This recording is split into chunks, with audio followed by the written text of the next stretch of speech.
Well, hello and welcome to Quarantine TV. Do you know what time it is? Well, it's 5:36, and so that means it's plenty late. So, welcome to Cooking with Drunkle, brought to you by Classic Rye Manhattans.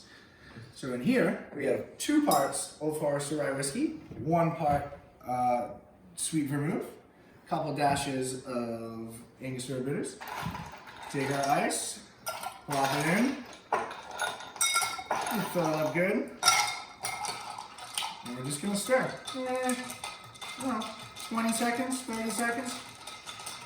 How is everybody on this fine quarantine afternoon?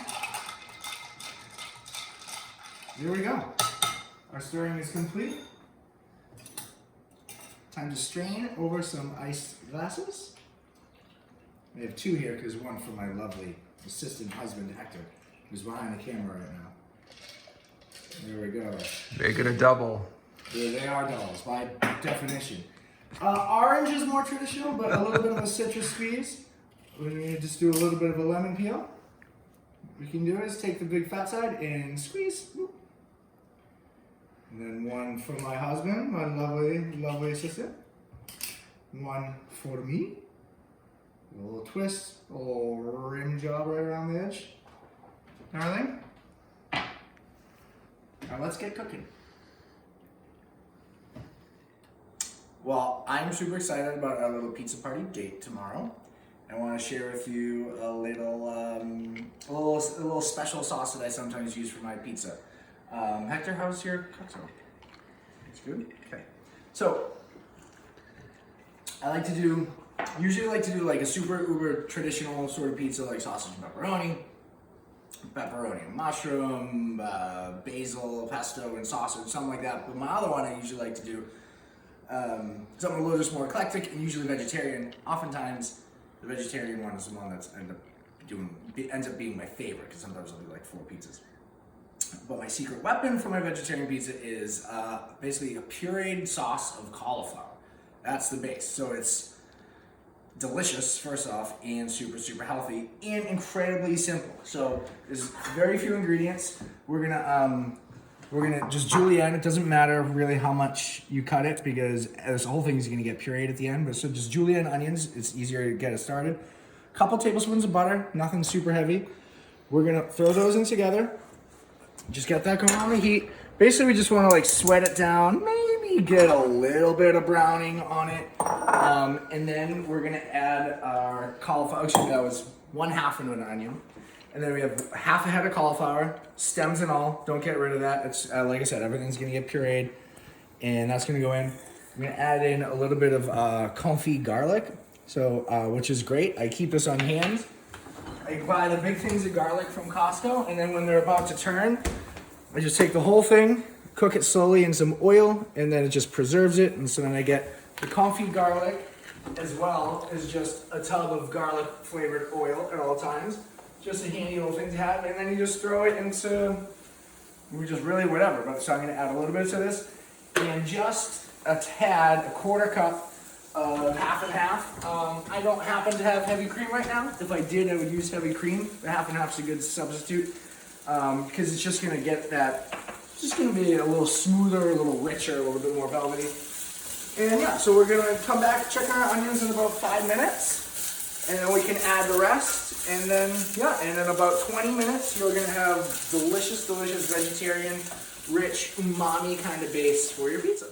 Okay, so now our onions have been cooking for about 5 minutes. You can see a little bit of color, but otherwise they're really just softened, and we sort of drop some of the water out of there. So now we're just gonna kind of throw the rest of it in and let the heat do its work. So our confit garlic, give that a little stir just to coat evenly, even though it doesn't really matter. All of our cauliflower, right in. A touch of half and half, which isn't gonna make a difference now, but this is all gonna reduce down, and then pureed, it will make a difference. And now water. Now, water is really inexact. You're just looking to not quite cover, but almost pretend like the cauliflower are like ice cubes, and it would just be sticking up out of the water as much as an ice cube would. Because as this cooks, the cauliflower is going to lose some of its volume, and it will be completely submerged. But you don't want too much water or liquid because our end product, we do want to be thick and pureed. which we can always thin out later if we want. Now would also be a good time to just set up whatever you're going to use to puree and blend this. You can use a blender, Vitamix, Ninja, whatever. I like my handy immersion blender because you just plug it in, you can do it right in the same pot. You don't have to do anything. You don't have to dirty something else in it. It separates. So if you have one of these, I would suggest that. Otherwise, a blender would be great. All right, back on the stove for I don't know, 15, 20 minutes probably, and you can bring a high heat, bring it up to a boil, and then once it boils, turn it down to a simmer. But you really want, you want the cauliflower to, you want it completely cooked. You're not looking for like an al dente vegetable, like if it was to be a side. You want it completely mush, really, essentially, for the ease of the puree. All right, back on the stove. All right, so it's about a minute. Try the heat off, take a look. Nice and smooth, no lumps. The texture of the cauliflower, as well as just a little bit of butter and the half and half, is just contributing to nice, smooth, velvety consistency. This looks pretty good. It could potentially be slightly thinner for our sausage pizza application, but I like it a little thicker. You do it if you want. Now basically adjust the seasoning. Let's figure it out.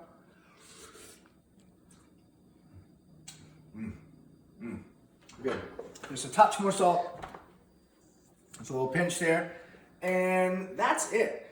Now, what makes this so good is thin this out a lot and you have cauliflower soup. You could, instead of pureeing all the water in it, you could have taken the cauliflower out of it and you make cauliflower mash to replace mashed potato anytime you want. But this, I'm going to use on our pizza tomorrow night. I'm gonna do cauliflower, so this for the sauce. Try to find like some sort of mildly stinky cheese. And then I have, what do you wanna do? Sweet potato, some sweet potato left over, and some asparagus. So just make like a nice, really spring, fall, sort of winter mashup, because it's still kind of winter here in Seattle.